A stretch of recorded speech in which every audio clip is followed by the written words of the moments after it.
Welcome, dear friends, to the Crimson Academy's course on the Call of the Divine Beloved, selected mystical works of Bahá'u'lláh. Dear friends, in this section we'll be covering the preface. Preface. At one time we spoke in the language of the lawgiver. Bahá'u'lláh writes in the Epistle to the Son of the Wolf. At another time in that of the truth seeker and the mystic. The present volume brings together a selection of his tablets which were revealed in the language of the mystic. Some are widely known. Others are published here for the first time in English translation. Although most of the tablets in this collection were revealed during Baha'u'llah's sojourn in Iraq, 1853 through 1863, the first, the poem known as Bahá'u'lláh, was written in 1852 in the Siyah and is among the few he revealed while in his native land of Persia. And in verse, Baha'u'lláh recounts, "During the days I lay in the prison of Tehran, though the galling weight of the chains and the stench-filled air allowed me but little sleep. Still in those infrequent moments of slumber, I felt as if something flowed from the crown of my head over my breast, even as a mighty torrent that precipitated itself upon the earth from the summit of a lofty mountain. Every limb of my body would as a result be set afire. At such moments my tongue recited what no man could bear to hear." The poetic reflection of that experience, as conveyed in Bahá'u'lláh, can perhaps never be adequately rendered into another language. Yet the present translation is an initial attempt to impart a glimpse of its power and momentous themes. In Iraq, during the 2 years Baha'u'lláh sought seclusion in the mountains of Kurdistan, far from the malice and dissension that had blighted the Babi community in Baghdad, word of his presence in Sulaymaniyeh attracted religious scholars and mystics of the region, including several prominent Sufi sheikhs, to seek out the one who dwelt as a humble dervish, yet evinced a wisdom that was profound and a power of expression unequaled. Through his numerous discourses and epistles, Shoghi Effendi writes, he disclosed new vistas to their eyes, resolved the perplexities that agitated their minds, unfolded the inner meanings of many hitherto obscure passages in the writings of various commentators, poets, and theologians. In a short time is Abdul Baha's own testimony. Kurdistan was magnetized with his love. During this period, Baha'u'lláh lived in poverty. His garments were those of the poor and needy. His food was that of the indigent and lowly. An atmosphere of majesty haloed him as the sun at midday. Everywhere he was greatly revered and loved.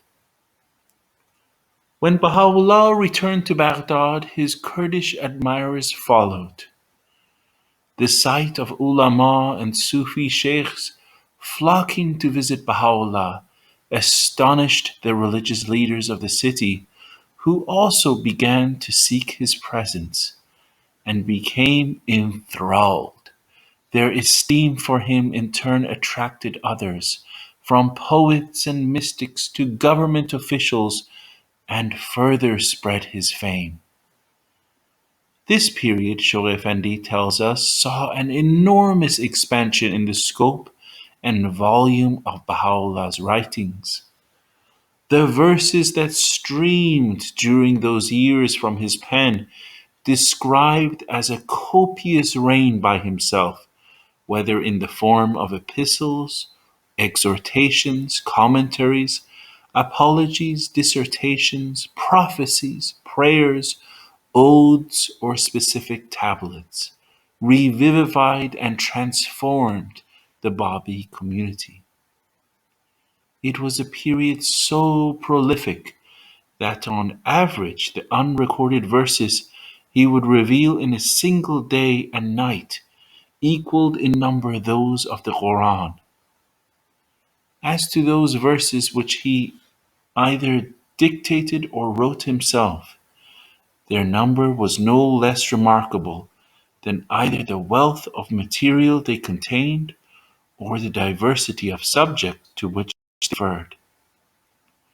Among the priceless treasures cast forth from the billowing ocean of Baha'u'llah's revelation in those days is Baha'u'llah's greatest mystical composition, the Seven Valleys, which describes the seven stages which the soul of the seeker must needs traverse ere it can attain the object of its existence. Writing years later in Akka, he explained, "This treatise was revealed in the language of the people in the days prior to our declaration. The occasion for its revelation was the receipt of a letter addressed to the Most Holy Court in Iraq from a Sunni Persian who was both a scholar and a mystic. The treatise was therefore revealed in accordance with divine wisdom in the manner that was current amongst the people.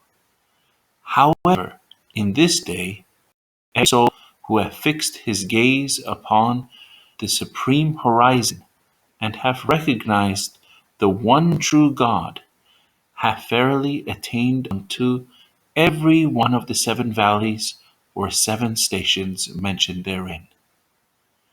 Like the 12th century poem by Attar, Mantiqat the Conference of the Birds, the Seven Valleys describes a journey through seven regions in quest of the divine.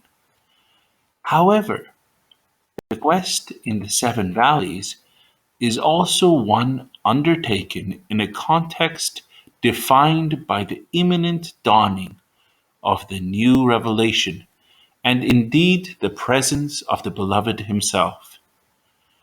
That the mystic journey cannot be reduced to a fixed scheme, nor the search for the divine Beloved to a series of discrete stages, is highlighted in a number of other tablets, four of which are included here. The volume closes with the Four Valleys, an epistle addressed to one of Baha'u'llah's devoted admirers from Kurdistan. Rather than describing a progression through stages, it elaborates four different paths of approach to the divine. The current renderings of the Seven Valleys and the Four Valleys are based on the translations by Marzieh Gale in consultation with Ali Kuli Khan, published in 1945. While those earlier translations contain many exquisite inspired passages, some changes were required for clarity and accuracy. May the publication of this volume contribute to a deeper appreciation of the mystical dimensions of Baha'u'llah's message and inspire a greater zeal and fervor in raising the celestial call of the divine Beloved. For whereas in days past every lover besought and searched after his beloved, It is the Beloved himself who now is calling his lovers and is inviting them to attain his presence.